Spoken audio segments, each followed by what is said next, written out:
Greetings and welcome to another edition of Simmer's Morning Skate. Rob Simpson with you from the Ball Arena in Denver, Colorado for SeattleHockeyInsider.com, and I am very pleased to welcome in the man, the myth, the legend, Marc Moser, TV play-by-play man for the Avalanche.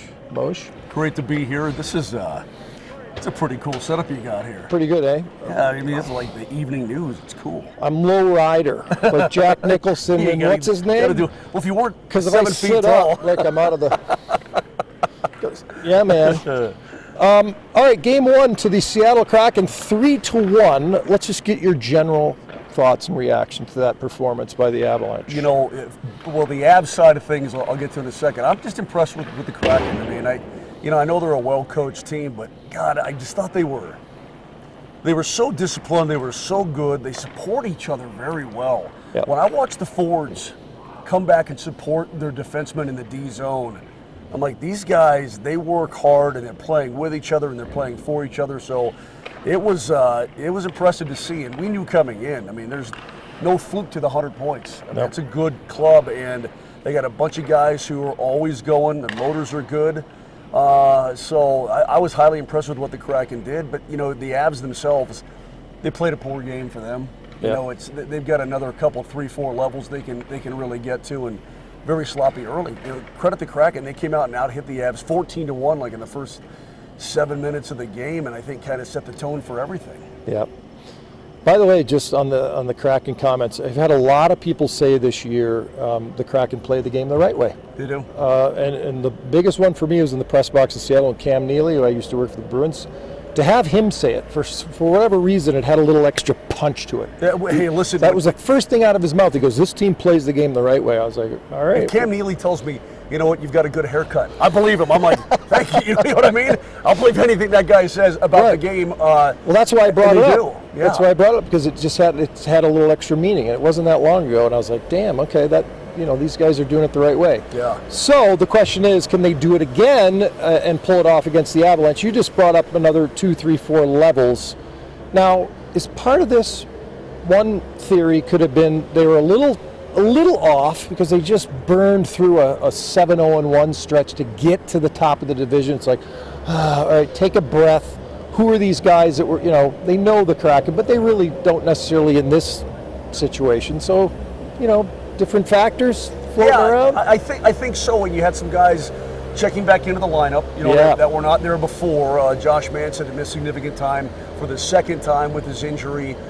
So you had guys coming back in. You had, some combos that are not necessarily used to being with each other. Cale Makar, of course, missed the last several weeks of the season with an injury. So we'll see. I think Game 2 is going to be, you can't go down 0-2 to anybody. No. In this league. If you do, you're asking to be bounced because, as we know, playoff hockey is so dang unpredictable. Even for a defending Stanley Cup champion, the puck's going to bounce weird. Guys they're going to be in your face all night long, just forechecking and relentless is what the Kraken do.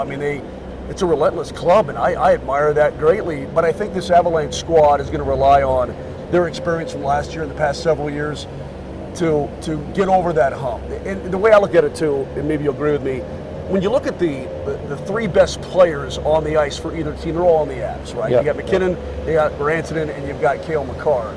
And then, you may not have the depth you had last year for the Avalanche, but you got the best superstar players.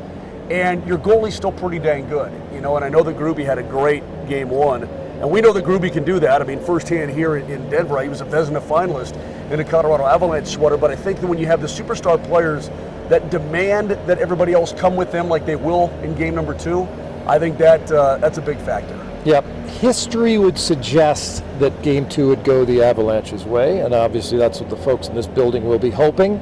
You did bring up goaltending. Are we at all concerned about Alexander Georgiev in this situation? He has just played that one Stanley Cup playoff game. I don't think so. I don't think he was the issue. I look at the second goal, the Wenberg goal, and could he have had that? It looked like he toe-picked to me a little bit, trying to move over to make the save. Could he have had it? I've seen him make that save before, but I don't think he has to make that save for his team to win. Right. I think the Avs will look at it and they'll say, we gave them 2 goals. And the Tolvanen goal was beautiful. Got his own rebound and basically golfed it top shelf, and I'm like, That's a pretty awesome play. But again, that was a giveaway. The third goal, an absolute, I don't even want to call it a giveaway, but a misplay behind the net. Yep. And so I think fortuitous bounce, by the way. Fortuitous bounce, exactly. That puck is supposed to go along the inboards and around through the corner, and it pops right out. And again, I'm going to credit Geeky on that play. He recognized it right away, and you watch him back up into the soft spot right there by the hash. And I'm like, that's a really heads-up play for a young kid who's playing in, he hasn't been in this position before. So, a lot of things went right for the Kraken, a lot of things went wrong for the Avs, but Georgie's not one of them. Right. All right, last thing, because you brought him up also, the best player on the ice pretty much every night, Nathan MacKinnon. Do you ever, how spoiled are you, man? When this dude turns on the Jets, you see it from McDavid, but same thing with MacKinnon. It is just ridiculous to watch. And the difference I think between he and McDavid is just so beautiful, and MacKinnon is so powerful. Yeah. You can just close your eyes and hear him, and you'll say that's MacKinnon coming up the ice. And I think, Rob, what's most impressive to me is he gets to top speed, 1, 2, 3. He's at top speed, and he just is able to blow guys' doors off. And you look back at the last game of the regular season, that makeup game on Friday night in Nashville last Friday, and they had to have it to win the division, and MacKinnon has a hat trick.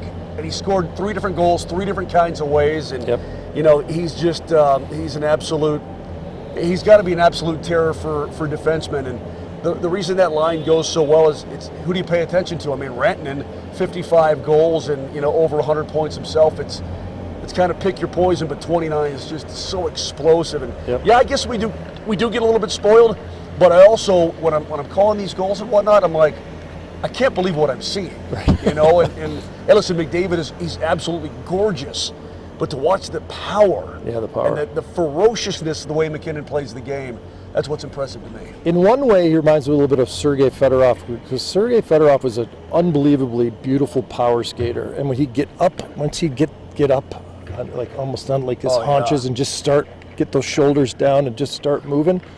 Just a beautiful thing to watch, powerful thing to watch, and a graceful thing to watch. Incredibly powerful. Moj. Robbie, good to see you. Pleasure, man. Thanks, Simmer. Hey, great hanging out. Enjoy Game 2. Marc Moser, the TV, he's a legend, let's face it, here in Denver, calling the action. I'm not even a legend in my own house. Trust me. Simmer's Morning Skate. See you after the game.